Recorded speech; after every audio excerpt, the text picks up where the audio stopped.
உங்கள் விஜய்.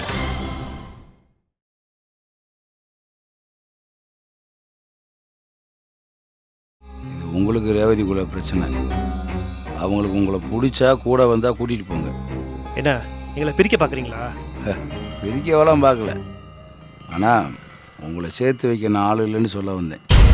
ஓஹோ, ஆமாம், நான் பார்த்துக்கிறேன். தாராளமாக பார்த்துக்குங்க.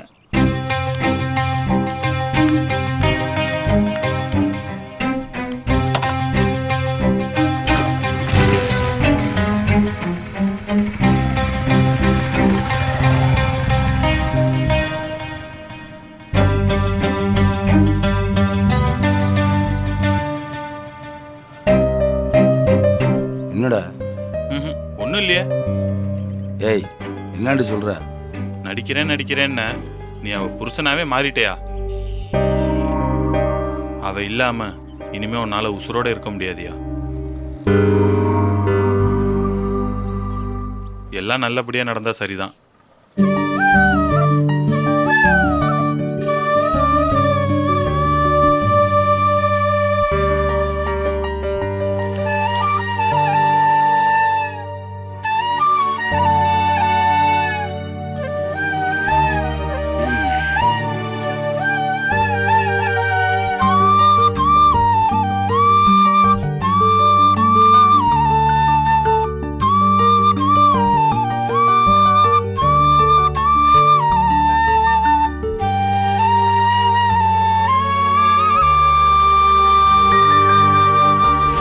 ரேவதி என்ன லவ் பண்ணுறாங்க.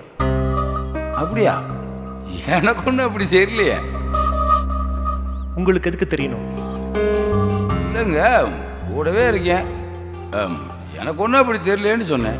என்கிட்ட சொல்லியிருக்கிறாங்க. எப்போ சொன்னாங்களா? முன்னாடியே சொல்லியிருக்கிறாங்க.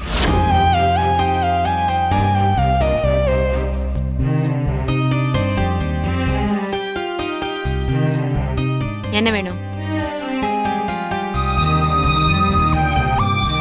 உன்னதான் எனக்கு தெரியாம என்ன பாக்குறதா நினைச்சு ரொம்ப நேரமா வெறிக்க பாத்துட்டு இருக்கியே. என்ன வேணும்? என்னவா கேட்குறீங்க? ரூம்ல வேற யார் இருக்காங்க? இல்லை, சும்மா தான் பார்த்துட்டு இருந்தேன். ஹலோ, இப்ப என்ன வேணும் உனக்கு? ஒன்றும் இல்லையே. அப்புறம் ஏன் என்ன சைட் அடிக்கிற? ஆ? என்ன ஒன்னும் புரியாத மாதிரி பாக்குற? சைட் அடிக்கிறதுனா என்னன்னு தெரியுமா இல்லையா? தெரியும். பாரு. இல்லை அப்படின்டா என்ன அர்த்தம்னு தெரியும். சரி, இப்ப எதுக்கு என்ன சைட் அடிக்கிறேன்னு சொல்லு. நான் ஒன்றும் சைட் அடிக்கலைங்க. அப்படியா? நீ கூட ஏதோ என் அழகுல மயங்கி என்ன சைட் அடிக்கிறியோன்னு நினைச்சேன். இல்லை, அது உண்மைதான். சைட் அடிக்கலைங்க. எது உண்மை? நான் அழகுங்கிறதா இல்ல நீ மயங்கனன்றதா? அது வந்து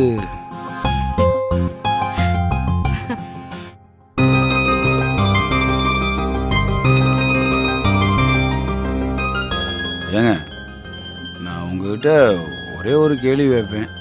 நீங்க உண்மையை சொல்றீங்களா? கேளு. நான் எலெக்ஷன்ல ஜெயிக்கிறோம்னு இவ்வளோ அக்கறை எடுத்துக்கிறீங்க, சிரமப்படுறீங்க. இதெல்லாம் எதுக்காகங்க?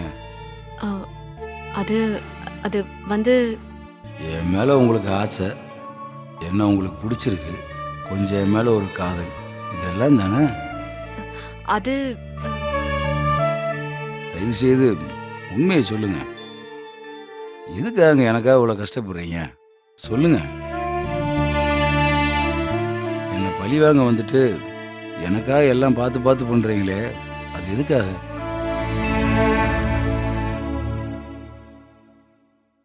இது எல்லாமே நான் பண்றதுக்கு காரணம் மாமா தான். அதாவது உங்க அப்பா. மாமா என்னை கூப்பிட்டு ஐஏஎஸ் பரீட்சை முடிஞ்சதும் நீ இந்த வீட்டை விட்டு போயிடுவேன்னு சக்தி சொன்னா,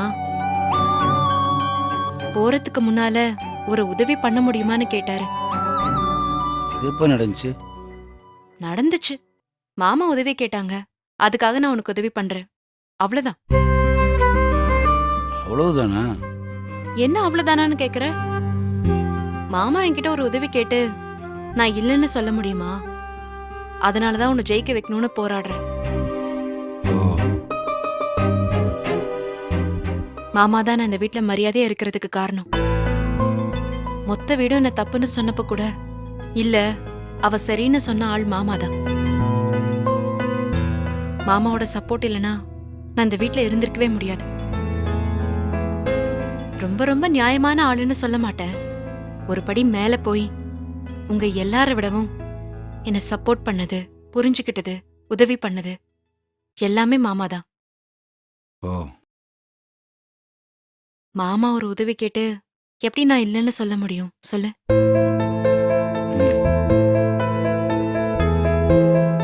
அப்ப இதெல்லாம் பண்ணுது எங்க ஐயா மேல உள்ள மரியாதையில தானா? என் மேல உள்ள அன்புல இல்ல. என்ன பாக்குற? இல்ல ஒண்ணும் இல்ல. இது மட்டும்தான் என்னால சொல்லிட முடியல.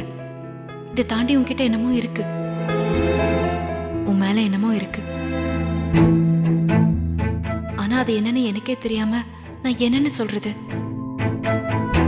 நானே குழப்பத்துல இருக்கும்போது அதை சொல்லி உன்னை குழப்ப நான் விரும்பல.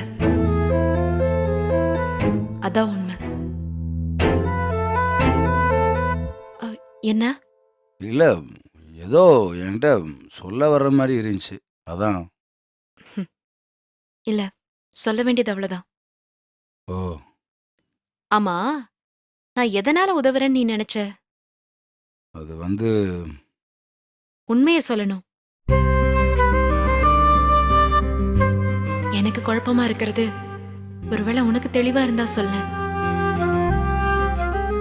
நானும் இப்படித்தான் ஏதாவது ஒன்றா இருக்க முடியும் யோசிச்சேன்.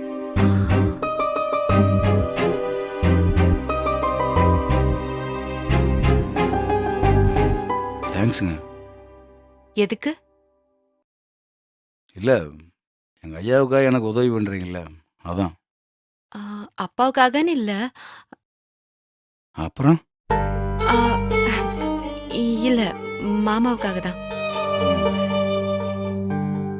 சரிங்க. என்னாச்சு? ஒன்றும் இல்லை, எனக்கு தூக்கம் வருது, நான் போய் தூங்குறேன். சரி, போய் தூங்கு.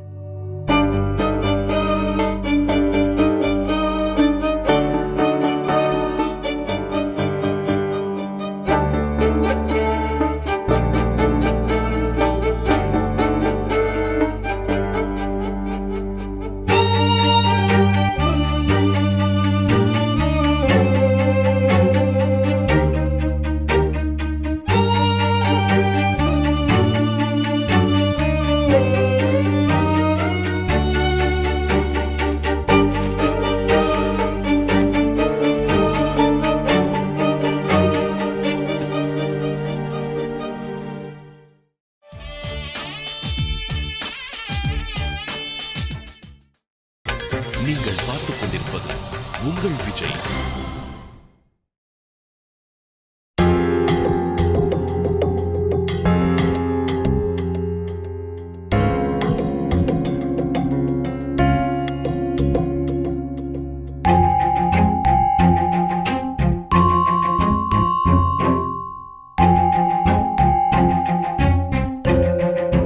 இடியே விழுந்தாலும் சரி, பேப்பரை விட்டு தலையை எடுக்க மாட்டீங்களே.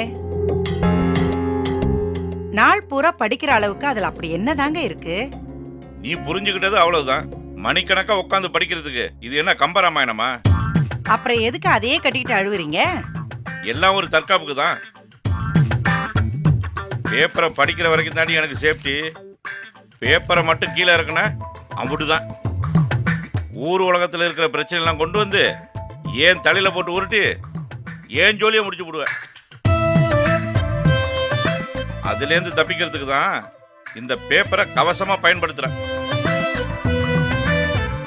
நான் மட்டும் இல்லடி, நாட்டில் பல பேர் இப்படி பேப்பரும் கைமா தெரியறதுக்கு காரணம் பொண்டாட்டியோட டார்ச்சர்ல இருந்து தப்பிக்கிறதுக்கு தான். நல்லா வாய்க்கிழியே பேசுங்க. வீட்டுல ஒரு நல்ல காரியம் நடக்க போகுது.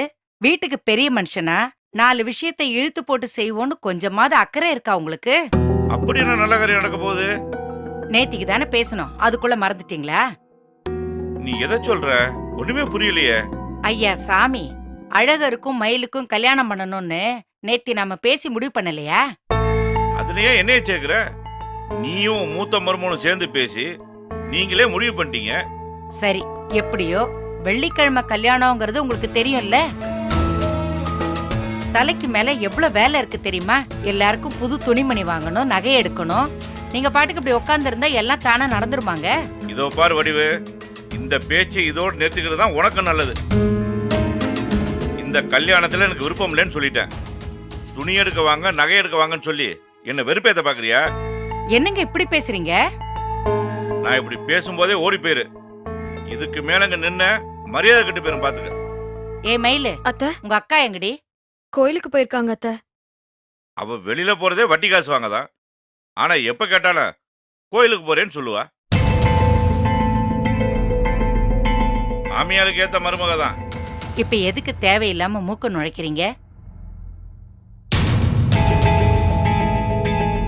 ஏய் மயிலு, புள்ளத்தாச்சி பொண்ணு இப்படி பாவாடை தாவணி போட்டுட்டு சுத்தக்கூடாதுன்னு எத்தனை தடவை சொல்லியிருக்கேன் உனக்கு. உங்க அக்கா கிட்ட புடவை எடுத்து கொடுக்க சொன்னனே, இன்னும் எடுத்து தரலையா? அக்கா எடுத்து தரேன்னு கூப்பிட்டுச்சு. நான் தான் அப்புறமா எடுத்துக்கிறேன்னு சொல்லிட்டேன். இனிமே என்ன அப்புறம்? இன்னும் ஒரு வாரத்துல உனக்கு கல்யாணம், அது தெரியல உனக்கு? ஒழுங்கா அக்கா கூட போய் 10-15 புடவை எடுத்துக்கோ. சரிங்க அத்தை. பாவம், நல்ல பொண்ணு, சூதுவாது தெரியாம வளர்ந்திருக்கா. யாரு அவளா? அவனும் அவன் முழியும் நல்லா புடிச்சு கொண்டு வந்திருக்கீங்க பாரு. எதுக்குங்க அவளை கரிச்சு கொட்டிக்கிட்டே இருக்கீங்க? அவளே வாய் வயிறுமா இருக்கிறா. இந்த வீட்டுக்கு முதல் வாரிசை பெத்து கொடுத்து நம்மள தாத்தா பாட்டி ஆக்க போறதே அவதானே. வடிவு, உன்னால எப்படி இதை நினைச்சு சந்தோஷப்பட முடியுது? உனக்கு மனசாட்சியே இல்லையா? மனசாட்சி இருக்கிறதுனாலதான் மயில இந்த வீட்டுக்கு மருமகளை ஆக்கணும்னு பாக்குறேன். நம்மள நம்பி வந்த பொண்ணு, அதுக்கு இப்படி ஒரு சோதனை வந்துருச்சு. நடந்ததை மூடி மறைச்சு அவளை அப்படியே அம்போன்னு விட்டுற முடியுமா? அதான் மயிலுக்கும் அழகருக்கும் கல்யாணம் பண்ணி வைக்கிறதுக்கு ஏற்பாடு பண்ணிக்கிட்டு இருக்கேன். ஆண்டாளு வாழ்க்கையில மண்ணலி போட்டில்ல, இந்த பா உன்னை சும்மா விடாதிரி. பார்க்கலாம் பார்க்கலாம். அடியே மூத்தவளே, எங்க ஆஸ்பத்திரிக்கு கிளம்பிட்டியா? ஆமா.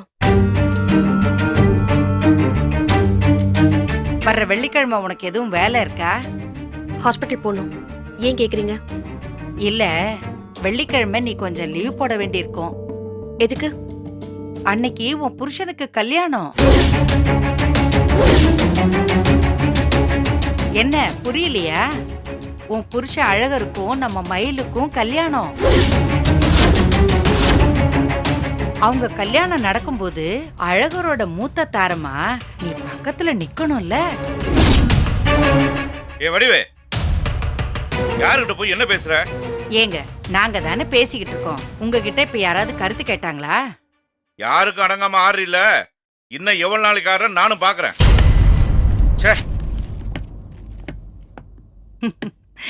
உன் மாமா ஒரு புரியாத மனுஷன். என்னதான் அழகருக்கு 2வது கல்யாணம் பண்ணாலும் நீ மூத்தவங்கிறது இல்லாம போயிடுமா?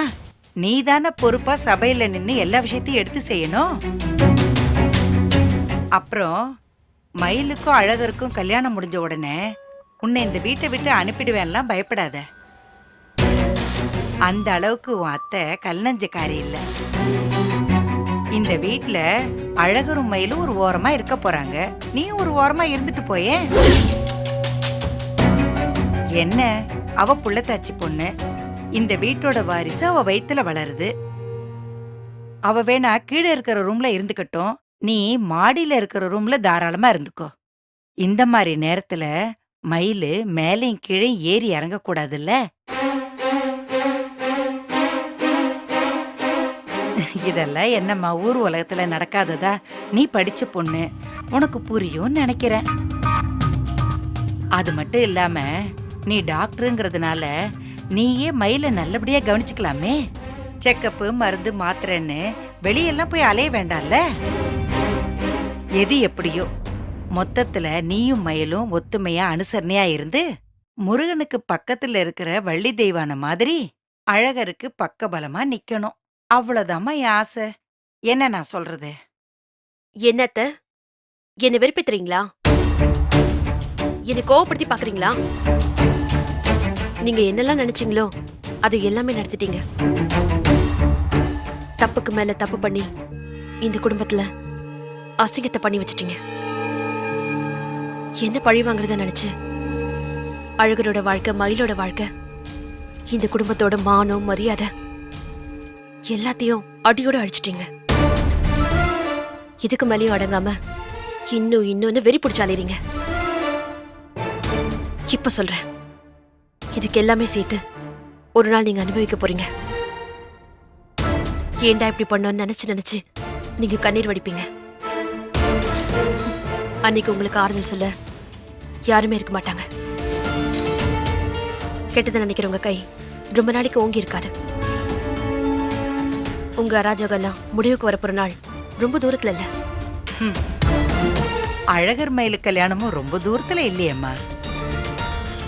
வர்ற வெள்ளிக்கிழமை முருகன் கோயில்ல வச்சு கல்யாணம். மனசுல எதையும் வச்சுக்காம கல்யாணத்துக்கு வந்துரு. மத்ததெல்லாம் பத்தி அப்புறமா பேசிக்கலாம். ஆ?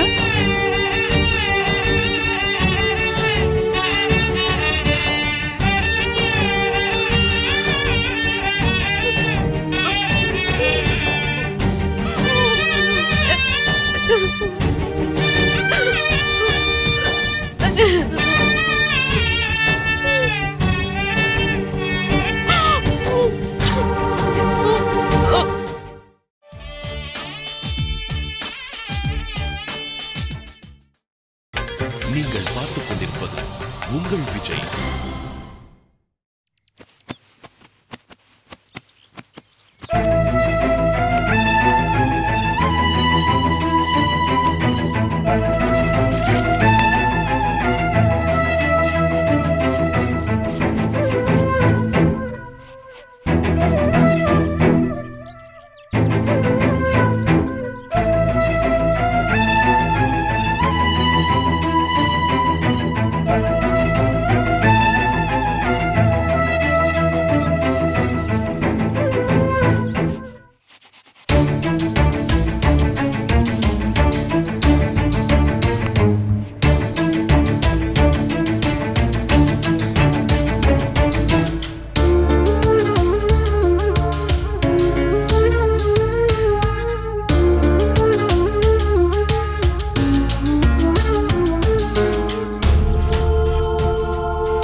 ஏண்டா இப்படி பண்ண? நான் உனக்கு என்னடா தப்பு பண்ண? ஏண்டா இப்படி ஒரு கொடுமையை பண்ண? உன்னை நான் காதலிச்சதை தவிர நான் வேற எந்த தப்பும் பண்ணலடா. உசுருக்கு உசுரா காதலிச்ச அப்பா, அம்மா, அண்ணன் எல்லாரையும் விட்டுட்டு உன் கூட வந்தனேடா. உனக்காக இந்த வீட்டுல ஒரு வேலைக்காரியா வேலை செஞ்ச. இது எல்லாமே உனக்காக மட்டும்தான். ஏண்டா இப்படி பண்ண? செத்து போன்னு சொல்றான், செத்துற. ஆனா உசுரோட கொல்ற மாதிரி ஒரு காரியத்தை ஏண்டா பண்ண? என்னடா பாக்குற? உனக்காக உசுர விட மாட்டேன்னு பாக்குறியா? சும்மா சொல்ற நினைக்கிறியா? அப்படிதானே நினைக்கிற? என்ன ப்ரூவ் பண்ணி காட்டணும், அவ்வளவுதானே? ஆண்டோல